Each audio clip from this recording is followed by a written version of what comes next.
Okay, I'm going to show you how to reset the maintenance required light on a 2015 Toyota Rav4.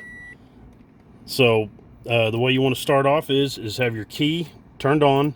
Don't start the car, just have the key turned on. Use your display button right here, and then you change it to where it says trip A right there. Then at this point, turn the key off. Wait a second. Press and hold the display button. Turn the key on. And then if you'll notice, that goes down. And then it's reset. Then you can let go of the display button.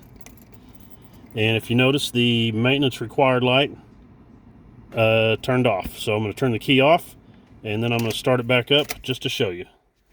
Okay, so here's the key. It's turned off.